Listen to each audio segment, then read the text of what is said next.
সাকিবের মতন প্লেয়ার একযোগে হবে কিনা সন্দেহ আছে। আমাদের সাথে কাজ করলে বা যারা এই টাইপের আছে দেখা যাচ্ছে আপনি 2 দিনের ভিতরে আমি এটা সমাধান করতে পারবো। লিটন দেখেন একটা সিনিয়র প্লেয়ার হতে পারে, পারফর্ম হচ্ছে না কেন এটা আপনি বিসিবি তার সাথে আলাপ করতে পারে, বাট আমি মনে করি একবারে বাদ দেওয়াটা এটা উচিত ছিল না। আমি বলবো বিজয় ভেরি ব্যাড লাক। আপনি দেখেন সাকিব কত বছর খেলেছে বাংলাদেশ টিমে, সেটাই আপনি তখনই হয় না সাকিব সারা দুনিয়ার ভিতরে 1 নম্বর প্লেয়ার ছিল, আর এখন মানে ওই রিটায়ারের সময় এখন হচ্ছে ওই চাকিং বলে। তাই এতদিন আপনার আইসিসি কী করেছে, এতদিন আপনার বোর্ডের লোকজন কী করেছে? আপনার সবথেকে বেশি লিউ ভাই তো সাকিবের কাছেতে দেখেছে যখন আবানিতে খেলে, আমি খেলি। তা আমার কথা হলো সুতরাং এতদিন পর কেন আমার এই কথাটা উঠবে? তা আমার কথা হলো যে ওই যেটা বলতেছে চাকিং হচ্ছে, বাট ওইটা আমাকে আমি মনে করি কিছু না। ওটা দেখা যায় যে আমাদের সাথে কাজ করলে বা যারা এই টাইপের আছে দেখা যাচ্ছে আপনি 2 দিনের ভিতরে আমি এটা সমাধান করতে পারবো।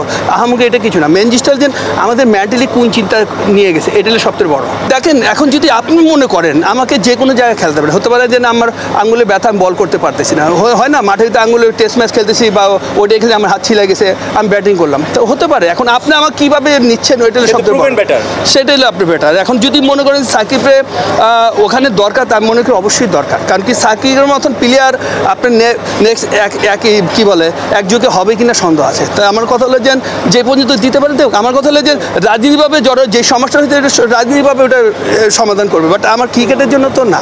তো এটা মনে করি বাংলাদেশের জন্য খুবই ভবিষ্যতে খারাপ। আমরা কীভাবে এত তাড়াতাড়ি ভুলে যাই সাকিব কয়টা বিশ্বকাপ খেলেছে, বাংলাদেশের কয়টা প্লেয়ার খেলেছে, এটা আপনি আমাকে বলেন। তো এখন সাকিবটা কেন এই সমস্যাটা দাঁড়াচ্ছে? তাই নিশ্চয়ই তো এটা আমাদের তো এটা এই বাংলাদেশ টিম প্লেয়ার সাকিবের যদি সমস্যা হয় তো সমস্যা কিন্তু আমাদের পুরো বাংলাদেশ টিমের, এটা কিন্তু বাংলাদেশ টিমেই ক্যারি করবে। আজকে সাকিব নাই টিমে তো হতাশা কিন্তু একটা থাকবে। তো সুতরাং এটা কিন্তু ওই করবে। তারপরে লিটন দেখেন একটা সিনিয়র প্লেয়ার হতে পারে, পারফর্ম হচ্ছে না কেন এটা আপনি বিসিবি তার সাথে আলাপ করতে পারে, বাট আমি মনে করি একবারে বাদ দেওয়াটা এটা উচিত ছিল না। কারণ কি এই লেভেলে কিন্তু আপনি দেখেন বিশ্বকাপ লেভেলে কিন্তু এই লিটন দাস কিন্তু অনেক রান করেছে। তা আমার কথা লিটনের মতন প্লেয়ারটা আপনি যদি একবারে বাদ দিয়ে দেন তাহলে দেখা যাচ্ছে ওর মেন্টাল তো এমনি তো ডাউন, বাট আপনার দেখা যাচ্ছে আপনি গার্জিয়ান কাকে বলে, গার্জিয়ান আমার সময় যখন খারাপ যায় তখন আমার গার্জিয়ান আমার পাশে থাকবে। এখন দেখা যায় যে ওর পাশে কেউ নাই। তা আমি মনে করি এটা কিন্তু একটা হতাশা। আর দেখেন একটা বড় টুর্নামেন্ট খেলতে গেলে আমার কিন্তু আগেতেই চিন্তা ভাবনা করতে হবে আমার টিমটা কীভাবে গুছাবো।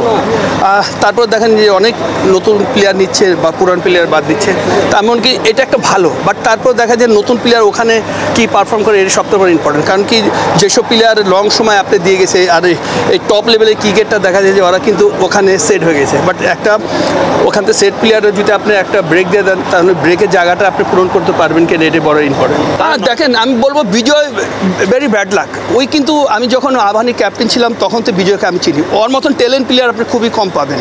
আপনি দেখেন যে আজকে যদি মুশফিকুর রহিম যদি ওই কিপিং কাম ব্যাটসম্যান হিসেবে খেলতে, এখন তো কিপিং করে না, ওই ফিল্ডিং করে, তাই অর্থ তো বেটার ওই। তা আমার কাছে কেন করবেন না? আপনি দেখেন ডোমেস্টিকে হাইস্ট রান করে কয়েক বছর, মানে কোয়ালিটি ব্যাটিং করতেছে।